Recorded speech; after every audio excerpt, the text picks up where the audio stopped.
Hello and welcome back to another video. Today we are going to do a comparison between the 128 Ti and the M135i. Now I have done a video in isolation driving this a while ago. I haven't actually driven this car, so I'm interested to see what the difference is between the two. In terms of specification, the main differences are that this car costs £4,000 less, it has 40 less horsepower, 50 less Newton meters of torque, and it actually weighs 80 kgs less than the M135i. Most of that weight reduction has probably been made by the fact that this car is only front wheel drive and this one is four wheel drive. But I'm really keen to see if the changes that have been made to this make it a better driver's car than the M135i. Let's jump in the car and find out.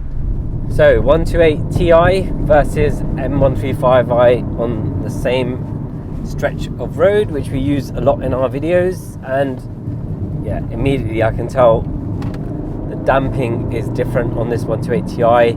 You can tell the anti-roll bars have been beefed up because it's cornering very flat. The ride over these roads is pretty decent, to be fair. It's damped very well, it's quite compliant. I'm quite surprised because I thought it'd be slightly stiffer sprung and would not be able to deal with these undulations so much. It's not faring too bad at all. Brakes pretty good, very progressive. Steering is quite lively, especially in this sport setting I have it in, and as you can see, it corners very flat. It's got plenty of grip on the front end with those Bridgestone potenzas, and you can feel the tools and diff doing its work. Yeah, it carries speed very well through these sweeping bends. Doesn't feel like it's getting any way out of shape at all. Interior wise, this is a nicer place to be sitting than the M135i. I really love the red stitching, the Ti designation on the center armrest. Externally, I'm not sure whether I'd run the Ti badging or not, but you can actually delete that when you order the car to make it less conspicuous, but some people might like that, so it's good to have a choice. So if we take the car out of sport mode and have it in comfort, what's it like to just drive around?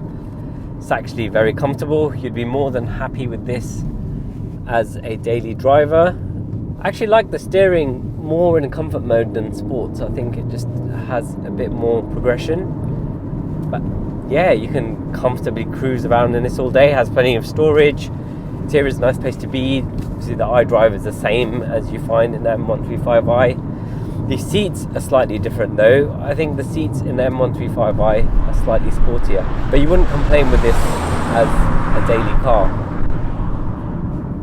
I'm in the 135 now, and I have done a standalone video on this. If you haven't seen it, we'll put a link up to it. So I'm just in D, in normal mode. The car is pretty comfortable. Sounds a bit different,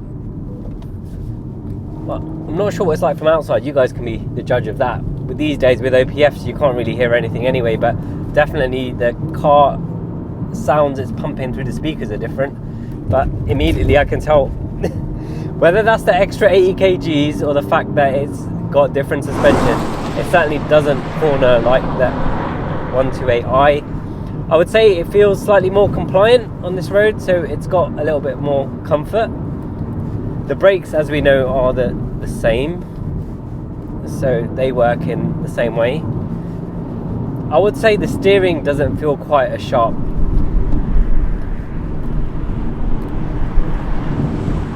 So let's see how it goes through these S's. Yeah, definitely a bit much more body lean actually, and just not as sharp coming out of the corners. With the 128i, it just went off like a bullet out of the corner once the diff was able to get some grip. The interior is nice enough, but it's quite plain compared to the 128 Ti. It's definitely handling the undulations and bumps in the roads better in terms of its comfort levels.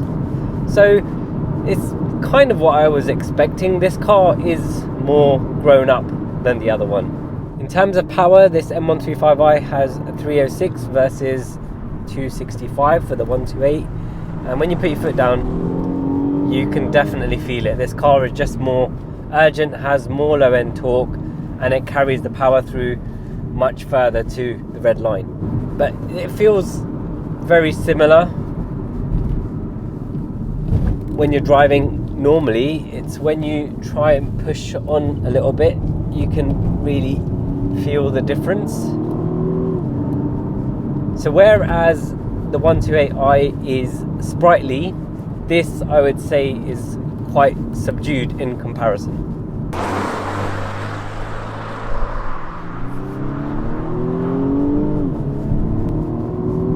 Yeah, the active sound is very different to the other car. I wonder why they've done that. Just because this is designated as the more sporty model. What's interesting is that this is dubbed an M Light because of the M badge, but I think the 128 actually feels more of an M Light than this car does. So this review is not so much about how the car is to drive on a daily basis, because I've kind of done that in a previous video. But if I just go back into comfort, it's again a very nice place to be. There's not much to complain about. The infotainment system is the same between the cars. It's very easy to use. Car's quite comfortable. These seats are actually sportier than in the 128i, which is surprising because you'd expect that one to have these. So these are more bucket-like, but still very comfortable.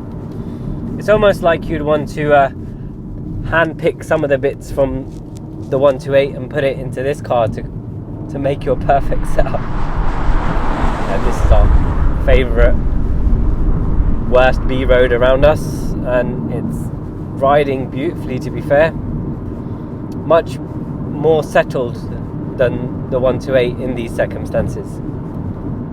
So in conclusion, which one is better? Well, I think that really depends on your needs. The M135i is the grown-up sibling. It's very comfortable, it's compliant, and it's actually very fast because it has more power than this car does. In UK weather conditions, this will be able to put its power down more effectively because it is four-wheel drive. It can be used on B roads to have some fun, but I think it just loses that little bit of edge over the 128i in terms of pure driver enjoyment. You do feel the lack of power in this car, but when you're driving on a country lane, especially twisty roads, you don't feel it as much. You can really feel the chassis changes in this car. It does handle amazingly well compared to the M135i. That's not saying this is bad, it's just that this one is just much more fun.